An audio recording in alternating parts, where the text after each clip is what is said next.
essas folhas aqui, não. Não precisa. Pode botar. Os caras estão essas coisas igual agora, está cada vez mais difícil. Boa noite a todos que estão aqui e os que estão nos assistindo pelo Facebook da Sociedade Espírita Francisco de Assis. Estamos começando aqui a nossa exposição desta noite, desde já agradecendo a presença de todos que estão aqui nos vendo, né? E hoje teremos a palestra Não são os sãos que precisam de médico, né? Não são os que gozam de saúde que precisam de médico, com o nosso palestrante Jesus Samuel, que vai nos falar sobre esse tema. Então, antes de mais nada, vamos começar a fazer a nossa prece de abertura, rogando aos benfeitores espirituais, a falange franciscana, que esteja aqui conosco, que possamos ter uma noite agradável, proveitosa, e que esses ensinamentos que foram ministrados hoje possam ser levados à nossa vida para auxiliar nosso desenvolvimento espiritual. Desde já agradecemos por mais um dia, por mais uma noite, e assim agradecidos iniciamos as nossas atividades dessa noite. Que assim seja. Então, com vocês, o nosso palestrante Jesus Samuel. Boa noite, muita paz. O tema da noite é um subtítulo do capítulo 24 do Evangelho segundo o Espiritismo. E o título desse capítulo 24 é Não colocar a luz sob a candeia. Nós vamos nos lembrar que Allan Kardec nos traz sobre o conhecimento. A luz, conhecimento, candeia, um vaso, algo graduado para medir grãos. Então nós estamos encontrando uma explicação inicial de que vamos ler sobre conhecimento. E nós temos então esse subtítulo, não são os que gozam saúde que precisam de médico. Então nós vamos atentar para o seguinte, Evangelho segundo o Espiritismo, capítulo 24, itens 10 a 12. Allan Kardec vai se socorrer do Evangelho de Mateus, lá no capítulo 9 do Evangelho de Mateus, itens 10 a 12. Allan Kardec nos fala que havia um almoço. Jesus vai participar. E nós vamos encontrar então, quando Mateus nos apresenta no seu Evangelho, Evangelho de Mateus, que Jesus fora almoçar na casa de Levi, que depois era Mateus, era ele. Mas Levi era um cobrador de impostos.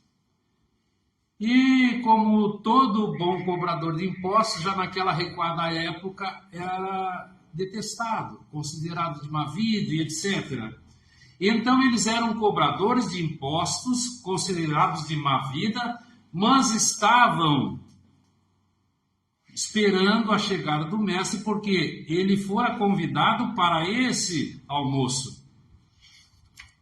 E quando ele está no recinto, os fariseus, os doutores da lei, para enredar todo mundo, perguntam: por que vosso mestre come com pessoas de má vida? E Jesus, então, pressentindo aquela vibração negativa e compreendendo a resposta, vai responder: não são os que gozam saúde que precisam de médico. E assim dizendo, segundo Mateus, Jesus sentou-se à mesa e, sorrindo, insistiu com os publicanos para que partilhassem a ceia.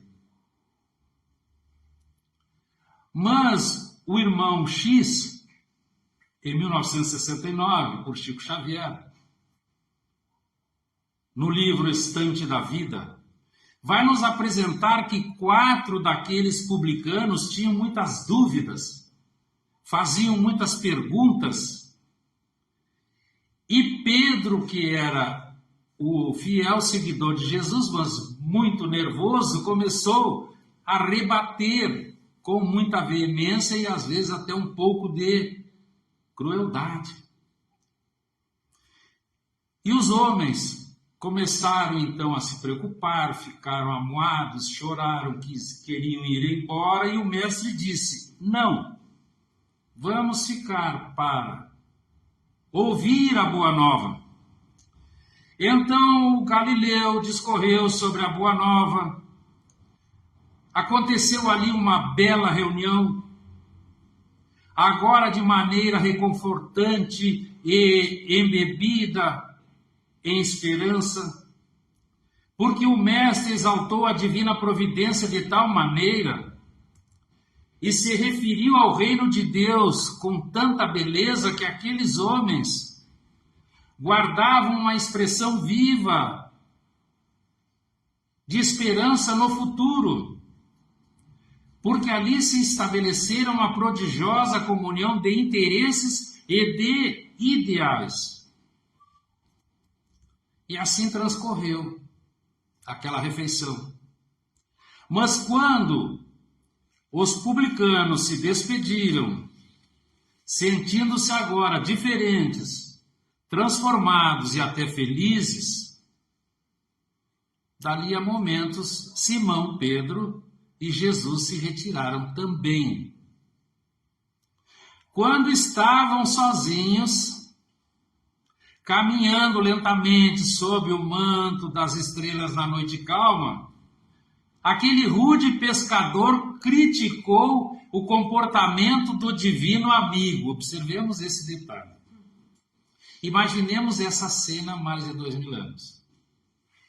Uma noite, recamada de estrelas, tudo calmo, Jesus caminhando e o seu discípulo admoestando sobre o que ele havia feito, fazendo perguntas, trazendo longos argumentos. Um deles: era necessário demonstrar tanto carinho para com os maus? E Pedro era um discípulo de Jesus, preparado que fora.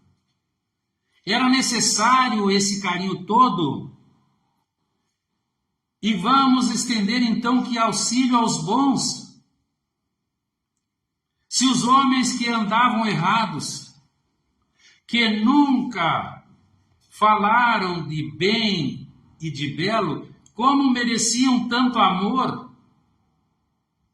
Então o que eles, Jesus e a sua equipe, deveriam fazer para beneficiar os homens retos? E aqui ele continua a interpelar e Jesus caminhando e ouvindo. Era correto eles terem feito a refeição junto com aqueles publicanos que todos consideravam de má vida. Pedro entrou no jargão popular, porque os doutores da lei exatamente faziam isso. E Pedro momentaneamente se esqueceu de que era um espírito da mesma equipe do Nazareno. E o Cristo está ali, caminhando, escutando, em silêncio essas reclamações. Esperou que o aprendiz calasse as derradeiras discordâncias e ele responde então numa breve frase, olhando suavemente para Pedro: Pedro, eu não vim à terra para curar os sãos. Demonstrando Pedro que estava mais doente do que aqueles que ali haviam ido buscar a instrução. Então isso o mestre demonstrou, nós sabemos todas as passagens, pelas escrituras, pelas instruções exaradas do plano espiritual.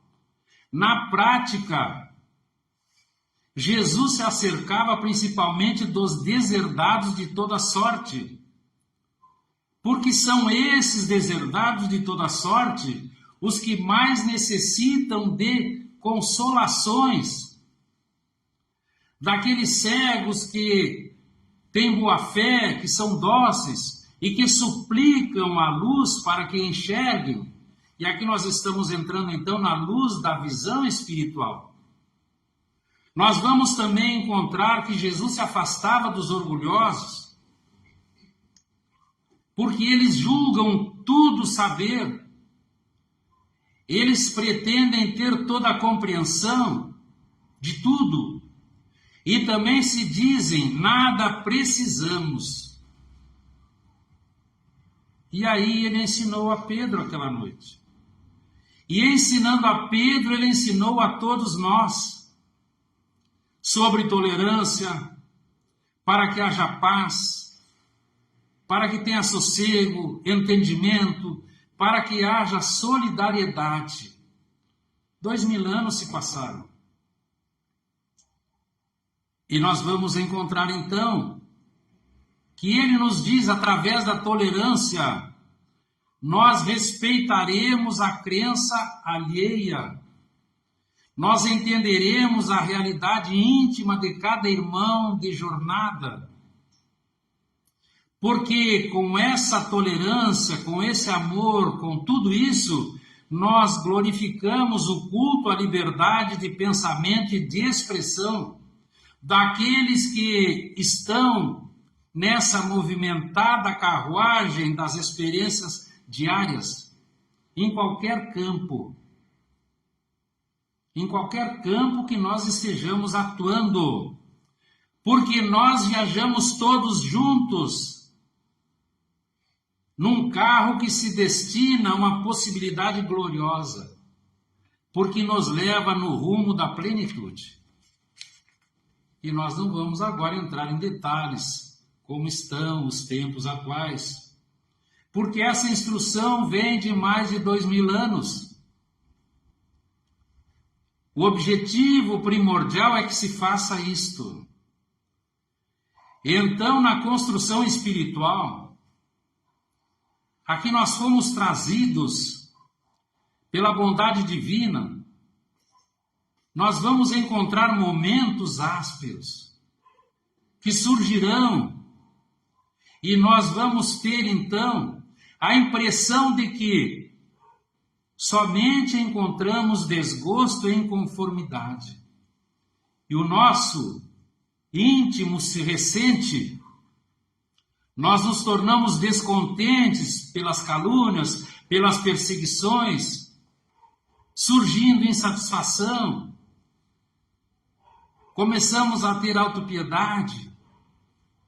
E aí começamos a nos arrepender de tudo o que fizemos. Em muitas ocasiões, devido a isso, nós desertamos do mal, nós desertamos do bem e enveredamos por um caminho negativo que não nos acrescenta, que só nos prejudica porque, ao ingressarmos nesse caminho nebuloso, nós densificamos o nosso corpo perispiritual. E com isso nós nos afastamos da divindade. E damos campo a que aqueles menos felizes do que nós influenciem a nossa pouca vibração espiritual. Então, quando nós desertamos do bem, nós nos esquecemos que é imprescindível demonstrar esse bem, porque nós viemos para um trabalho, e é um trabalho de vitória.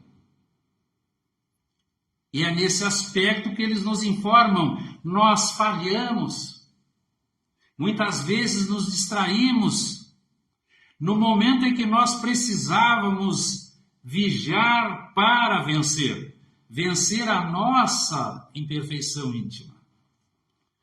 Porque o maior inimigo do homem está dentro dele mesmo.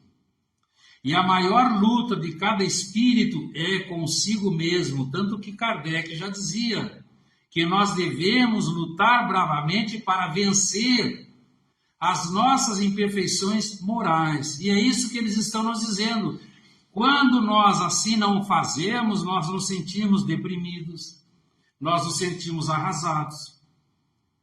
Mas mesmo assim, deprimidos e arrasados, nós não podemos perder tempo, porque são apenas e somente lamentações inúteis. Então o sublime Galileu já nos dizia, deixou escrito, nos acessos da revolta, humilha-te, para que tenhas a simplicidade de uma criança, para que não te percas por vaidade, nos desesperos provocados pela violência alheia, ora, por aqueles que te caluniam e te perseguem. Então nós devemos sempre, permanentemente, desculpar as ofensas recebidas para a liberação da raiva que muitas vezes está armazenada conosco. É preciso amar o desafeto, porque o passado fala em cada um de nós. E aquele desafeto, com certeza, é alguém que nós deixamos em carência de amor lá no ontem, e que agora a misericórdia divina nos traz de retorno. Então a figura do almoço que nós começamos vendo demonstra que o Mestre abraça a todos os que desejem a excelência de sua alimentação espiritual. Por isso a luz, por isso a candeia. Então essa alimentação é para que nós façamos os nossos trabalhos na terra, trabalhos bem feitos. E é nesse aspecto que ele nos diz, em qualquer tempo e situação, Jesus está pronto a nos atender, porque nós vamos procurá-lo. E é nesse momento que eles nos informam: analisa as tuas ações, examina a tua consciência, medita, para que possas discernir com responsabilidade, cultivando serenidade, paciência, nas provações que vão te corrigir. E agradece as lições, porque estará sempre sendo retificado. Retificar é tornar reto. Então aqui nós encontramos as informações. Com responsabilidade, nós sabemos, existe mediunidade com Jesus. Mas também existe mediunidade sem Jesus. Porque as trevas também curam. Para que possam nos manter prisioneiros, eles fazem isso. Eles têm conhecimentos suficientes. Tanto que o trabalho do mundo inferior, hoje, é para tentar entrar dentro do nosso movimento espírita, da veneranda doutrina espírita, e implodi-lo. E nós então temos a candeia, a luz, o conhecimento, para saber o que estamos fazendo. E muitas vezes nós nos perguntamos por que nós fomos aceitos à obra da Boa Nova, se por enquanto nós somos portadores de numerosas fraquezas e moléstias morais. Os amigos nos dizem, os amigos espirituais nos dizem, milhões de espíritos são doentes. Doentes por quê? Porque não tenta modificar-se. Tudo isso que nós vimos antes, a prece, a análise, o exame, é estudo. Nós vamos dissecar o que nós somos. Nós temos no livro da codificação, questão 919, Santo Agostinho, quando ele traz o conhecimento de si mesmo. Então é isso que eles estão nos dizendo mais modernamente. Então Jesus declarou francamente não ter vindo à terra para reabilitar os sãos. Por quê? Porque nós somos os preferidos de Jesus. Nós fomos aceitos porque nós somos os estropiados. Nós nos lembramos da parábola do mestre, a parábola dos estropiados. Então, no Evangelho de Mateus, lá no capítulo 9, item 13, nós encontramos o final da instrução contida no Evangelho segundo o Espiritismo, lá no capítulo 24, item 10 a 12. Abre aspas, ide e aprendei o que significa a luz. Misericórdia quero e não sacrifício, porque eu não vim a chamar os justos, mas os equivocados, os iludidos, os viciosos, aqueles que estão em defecções morais, para que eles se arrependam e vivam a vida verdadeira. É nesse aspecto que lá no item 12 do capítulo 24, Allan Kardec, com maestria, nos fala da mediunidade, a condição de intermediário, a situação de meio, porque nós estamos entre os dois planos como intermediários. E é nesse aspecto que nós encontramos a mediunidade é concedida sem distinções, a fim de que os espíritos possam trazer à luz a todas as camadas, a todas as classes da sociedade, ao pobre, ao rico, aos corretos para fortalecê-los no bem, aos viciosos, aqui estão os estropiados da parábola, para que se corrijam. Então nós estamos com todas as instruções que precisamos. E também nesse item 12, o mestre Lyonês vai nos dizer que a mediunidade não implica necessariamente relação habitual com os espíritos superiores, porque podemos, num momento de euforia, eu sou o melhor médium do mundo, então eu só trato com os espíritos superiores. Ele nos apresenta que não. Se nós não nos depurarmos intimamente pelo pensamento, nós não conseguiremos aurir as ondas mentomagnéticas dos espíritos da luz. E é nesse ponto que ele nos diz, a mediunidade é apenas uma aptidão, uma condição de trabalho para servir de instrumento. Instrumento mais ou menos maleável aos espíritos em geral. É nesse aspecto que ele termina nos dizendo, o bom médium é aquele que vibra na mesma frequência mental que a dos bons espíritos.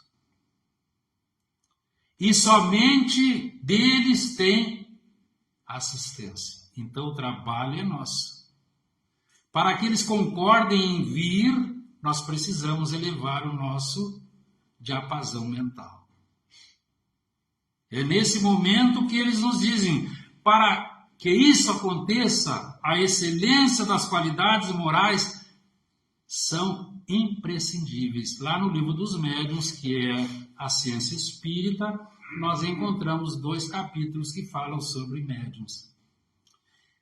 Mas os críticos do mundo indagarão que diferença faz para nós o trabalho pela sublimação íntima, se nós sempre estamos estropiados, tanto agora quanto ontem.